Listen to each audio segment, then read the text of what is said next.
Hello and welcome to my channel. I have a vehicle, a DT466 with a low power occasionally, and it's telling me that my turbo actuator is actually needs a ground. So you have two choices. You can do it with the turbo still on the engine or take the turbo off the engine. I'm going to do it with the turbo off the engine, and you can decide which one is best for you.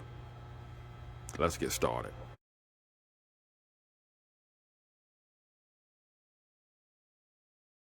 Just going to remove the fender here. Only have 3 bolts to really deal with. You can use either a 1/2 inch or a 13 millimeter.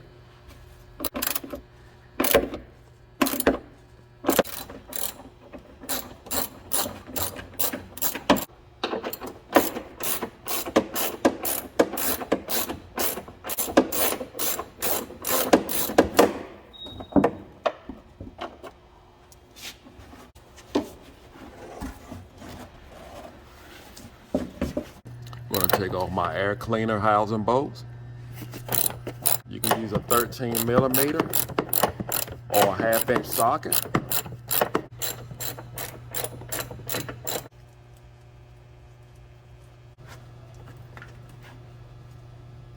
And we're just going to lift right up on it.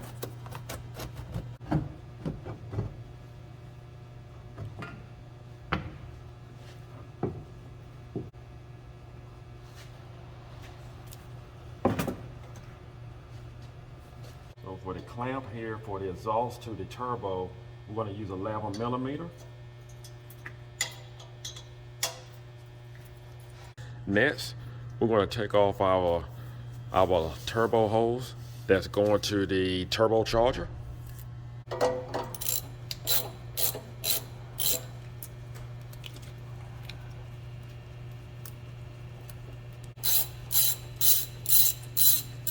Anytime when I take off the turbo hose going to the turbocharger, I like to observe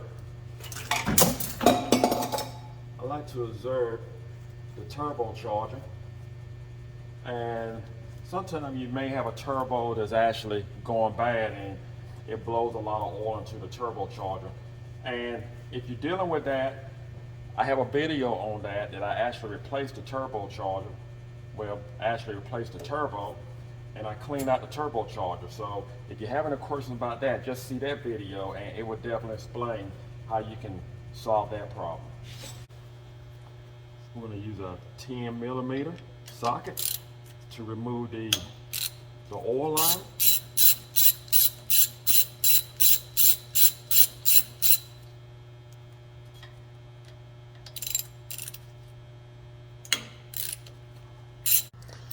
Now that I have removed the 2 bolts here that I need a 10 millimeter socket to do, I'm going to come down here. You can see where my finger is pointing. I'm going to actually remove the other end with a 13/16 wrench. After that, I'm going to use a 15 millimeter wrench to remove the 4 bolts here that's actually holding up the turbo.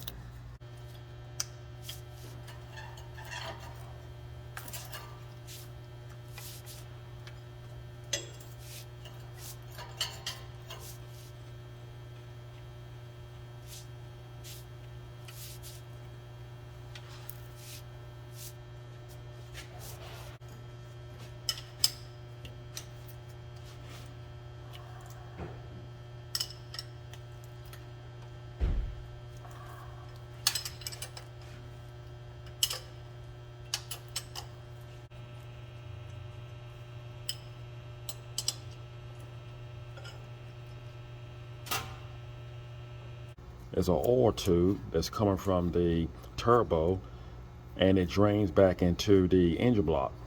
So I just need a 10 millimeter wrench or socket to remove this clamp here, and the tube is going to be an O-ring on the other side of it, and I just take a screwdriver and just pry it away from the engine block, and we should be free to lift up the turbo.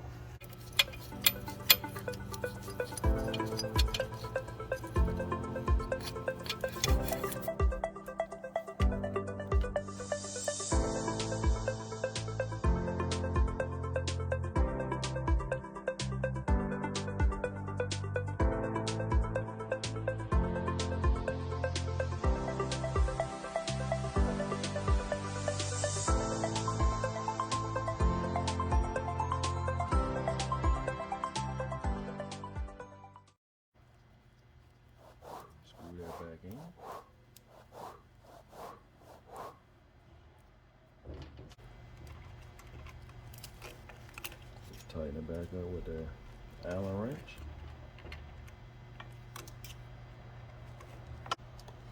I'm going to use the new nuts.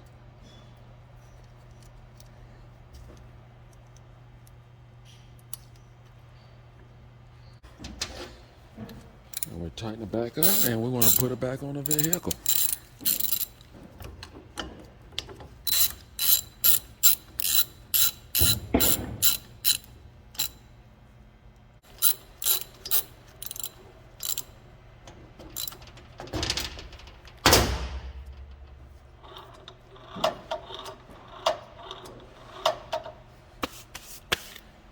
That's it.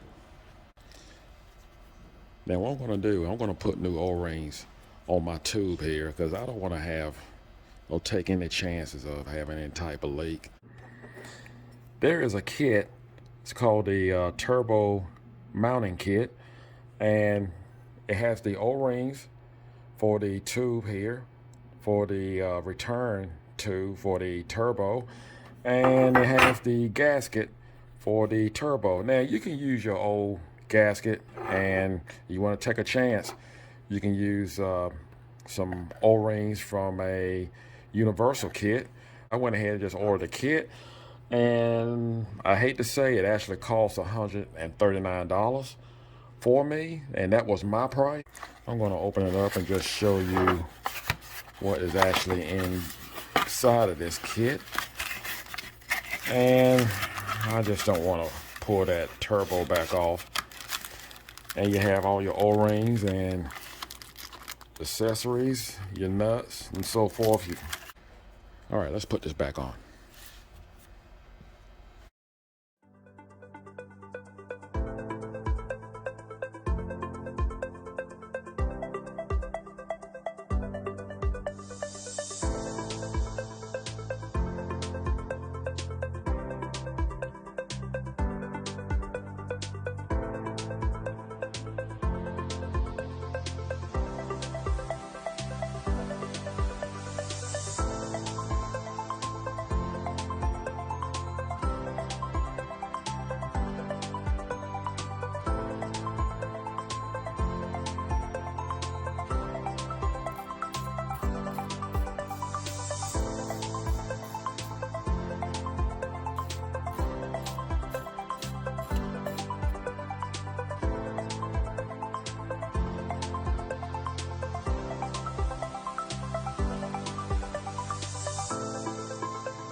Now I'm gonna crank her up.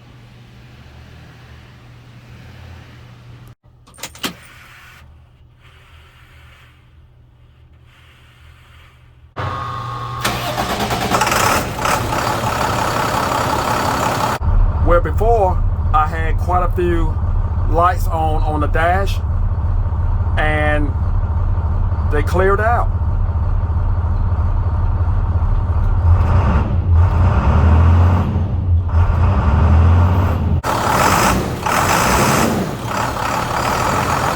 Problem with low power.